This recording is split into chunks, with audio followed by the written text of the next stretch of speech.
Obrigada pelo convite. Então, sou Larissa, sou juíza de Direito desde o ano de 2013, graduada em Direito pela Universidade Federal do Ceará, concluí minha graduação em 2009 com 2.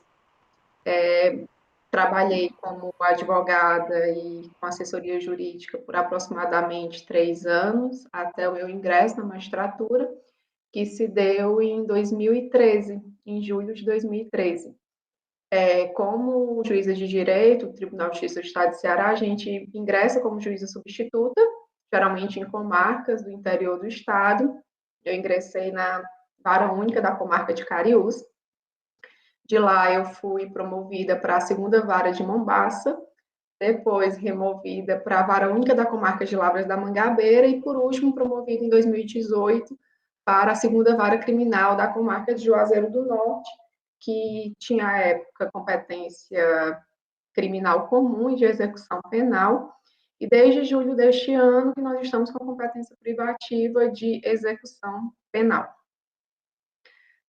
Tenho mestrado em Direito e Gestão de Conflitos pela Unifor e sou aluna do doutorado em Direito Constitucional também pela Unifor, Universidade de Fortaleza.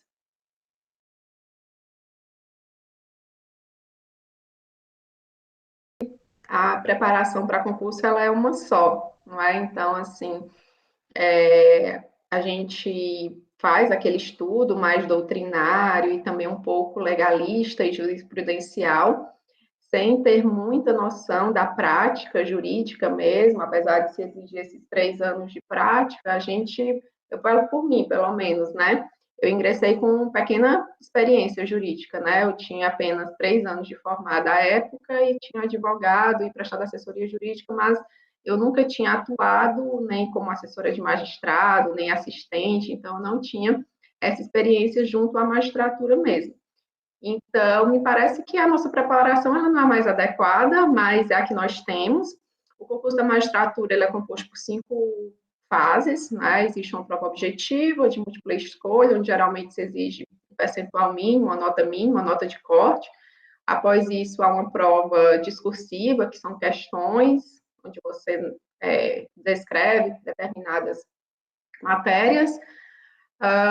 Depois, há a parte de sentença, civil e criminal, tem a prova oral, tem investigação social e tem a fase última de títulos, que é a fase meramente classificatória.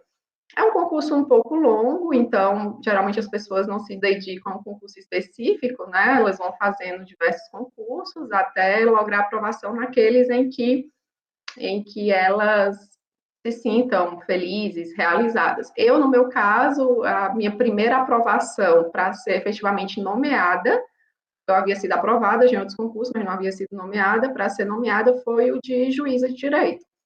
Como de juiz de direito, né, aqui no Tribunal de Justiça. Como eu sou cearense, e, enfim, me senti em casa, não tive necessidade, nem me senti desejo em seguir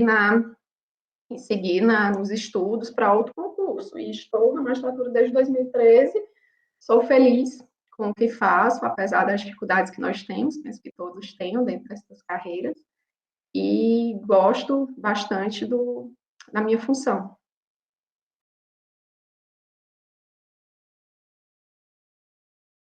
Então, como eu havia dito logo no início, houve uma alteração da competência. Antes nós tínhamos competência tanto para crime comum, ou seja, a gente analisava inquéritos, denúncias, sentenças, enfim, fazíamos toda a instrução criminal, mas hoje nós estamos só com competência de execução penal. Daí a minha competência hoje é para acompanhar o cumprimento de pena e também na função de corregedoria de presídios das unidades prisionais. Juazeiro do Norte tem 2 unidades prisionais, né? Nós temos aproximadamente 2.000 internos, então sou responsável pela cadeia pública de Juazeiro, que é conhecido como Tourinho, e também pela Penitenciária Industrial Regional do Cariri, PIRC, conhecida como Tourão.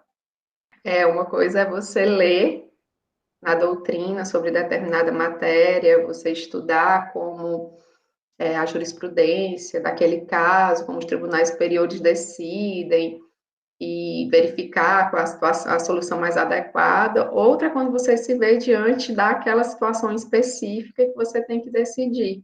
Né? Então, é sempre desafiador, especialmente na posição em que eu me encontro, né, de mestrada, porque a gente, o mistério é decidir, então a gente tem que proferir uma decisão, nós somos instigados a isso pelas partes, pelo Ministério Público, enfim, e a nossa primeira decisão, e é uma primeira decisão do processo, não é? Então, eu costumo dizer que o juiz ele não decide nada em definitivo, porque tudo está sujeito a recurso, mas é uma responsabilidade muito grande porque é a primeira decisão.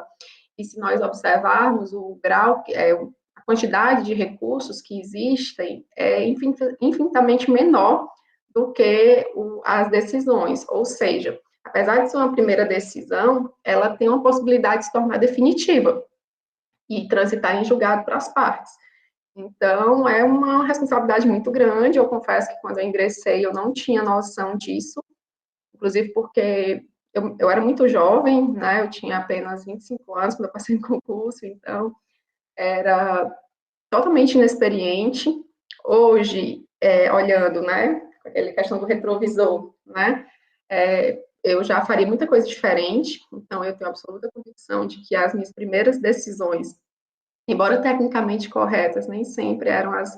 Hoje eu já não tomaria as mesmas decisões, hoje com a experiência que eu tenho, de alguns anos de magistratura, então, tudo isso é o que vai sendo construído também, certo? Mas há uma distância muito grande entre a academia e a prática forense, apesar de as faculdades hoje estarem buscando, né, essas questões dos projetos de extensão, de aproximar o aluno mais da sociedade, dos problemas reais que nós enfrentamos, ainda há essa distância. Né? Então, de fato, a gente chega na prática, eu cheguei como advogada, cheguei como magistrada, bastante inexperiente.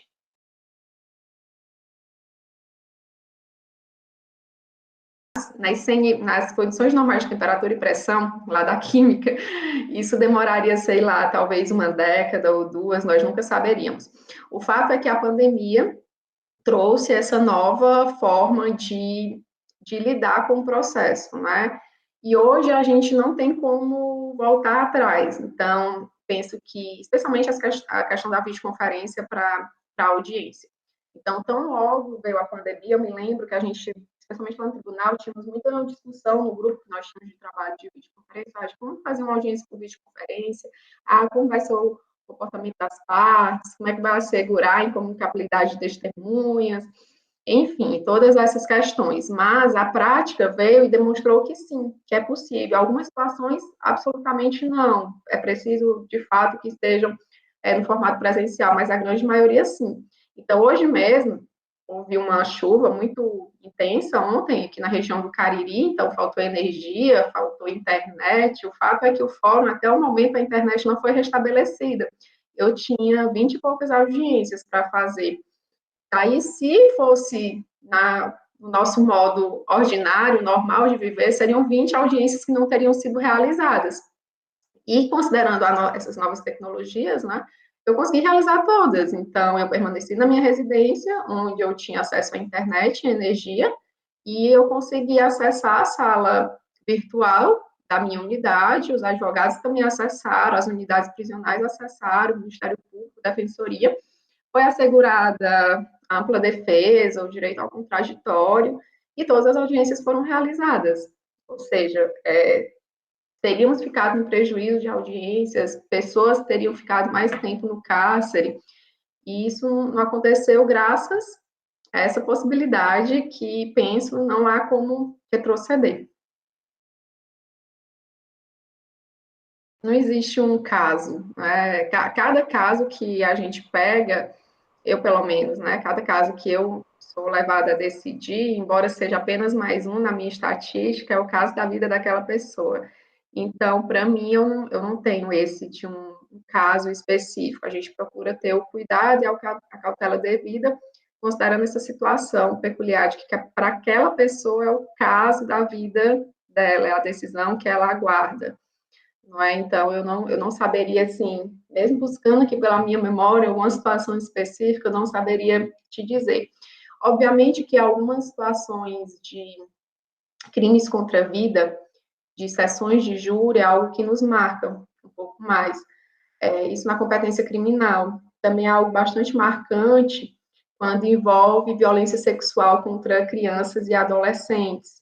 São situações que nos envolvem, que nos deixam ali durante alguns dias um pouco mais reflexivas sobre aquela situação. Mas não há uma situação, um caso específico que eu. Por incrível que pareça, o crime de homicídio é um crime comum. Qualquer pessoa pode vir a cometê-lo e nós temos um índice muito alto de homicídios aqui na região do Cariri, tanto que em Juazeiro uma vara foi especializada a competência só para a realização de júris. Mas hoje, como eu estou com a competência de execução penal e corregedoria de presídios, o mais corriqueiro, de fato, são decisões para analisar benefícios legais de progressão de regime, livramento condicional, prescrição, término de pena, prisões domiciliares, e na parte de corregedoria de presídios, apuração de denúncias de violência, maus tratos e também a fiscalização das unidades prisionais, quanto ao cumprimento dos deveres, dos direitos do preso. Exato, é o princípio da cooperação. Não há como. Então, seja uma situação mais simples e corriqueira de análise de uma progressão de regime, se a gente consegue, naquele processo, ter uma atuação de excelência do advogado, por exemplo, aquele processo ele certamente vai ser analisado mais rápido, porque ele já vem instruído com os documentos que se fazem necessários para análise. Da defensoria, da mesma forma. Então, a gente observa que existe uma quantidade muito grande de pessoas hipossuficientes que não têm condições de contratar advogados e que necessitam dessa assistência jurídica. Então, a defensoria pública exerce um papel extremamente importante para essas pessoas vulneráveis. O Ministério Público, a gente, as competências que ele ganhou na Constituição de 1988 são extremamente importantes.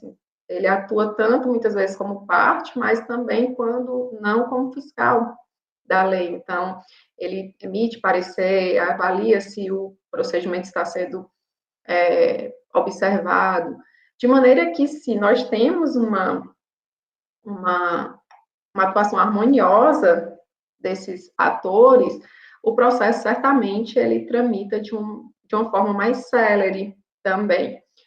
Há uma dificuldade estrutural de todos esses órgãos públicos, então, há uma dificuldade estrutural do Poder Judiciário, temos deficiência no quadro de servidores, há dificuldade também em termos de defensores públicos no estado do Ceará, inúmeras comarcas que não têm esse defensor público e que são nomeados defensores dativos, e, obviamente, nem sempre a formação jurídica do advogado é a mais adequada. Então, nós temos também a deficiência jurídica em alguns casos, o que, por vezes, prejudica o andamento do processo, porque o juiz, ele sozinho não faz absolutamente nada. Primeiro, ele precisa ser instigado a fazê-lo, e quando é instigado, ele precisa sempre estar observando essa harmonia entre as partes. Não vou nem dizer entre acusação e defesa, porque pode ser um processo diferenciado, né? O sistema ele é multiportas. Mas, obviamente, que se há uma atuação harmoniosa, respeitosa, com fins, tendo como finalidade a decisão judicial, ou mesmo, em alguns casos, nem se trata de uma decisão judicial, porque o juiz ele pode funcionar apenas como um árbitro ali, né, para possibilitar a construção de uma decisão pelas próprias partes, né, buscando essa solução mais adequada a determinados conflitos. Então, obviamente que nessas hipóteses todas, cada um tem um papel que, se cumprido de forma correta, propicia ao julgamento mais célere do processo.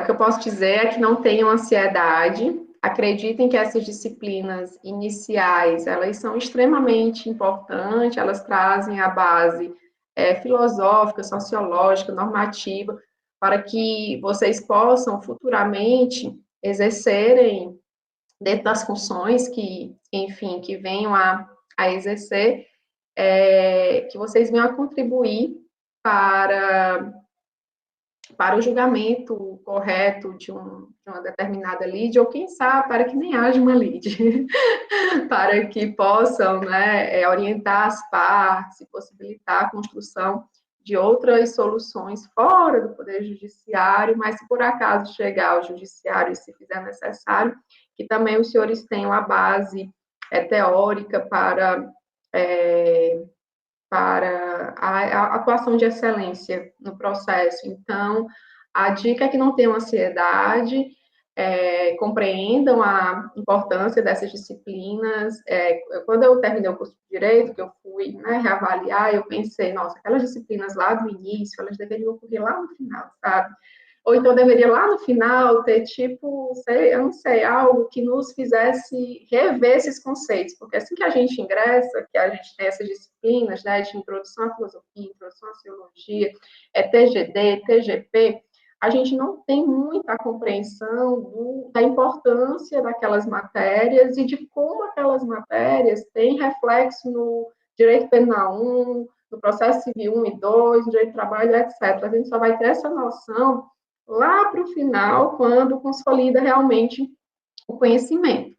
Então, meu desejo é esse, é de que aproveitem a faculdade, aproveitem as disciplinas, explorem os professores, tirem dúvidas e não foquem tanto em concurso público, nem foquem tanto no exercício antecipado de outra profissão, que possam, na medida do possível, se dedicar ao estudo, que são anos preparatórios e extremamente importantes para o profissional que desejam ser em breve. Muito sucesso, que Deus os abençoe.